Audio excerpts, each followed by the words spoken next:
রবিউল আউয়াল এমন একটা মাস যেই মাসে আল্লাহ রাব্বুল আলামিন এই পৃথিবীতে এমন একজন মহামানবকে পাঠিয়েছেন যিনি পুরো বিশ্বটাকে পরিবর্তন করেছেন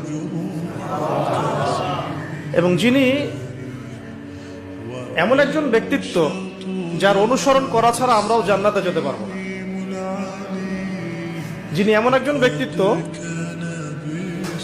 যিনি নিশ্চিত জান্নাতি জানার পরেও তাহাজ্জুদে দাঁড়িয়ে পা ফুলিয়ে ফেলতেন, যাকে আল্লাহ রাব্বুল আলামিন দোয়া কবুল হবে সার্টিফিকেট দিয়েছেন, তিনি সেই দোয়াটাকে স্টপ রেখেছেন। কিয়ামতের মাঠে তিনি এই দোয়াটা করবেন আমাদের জন্য।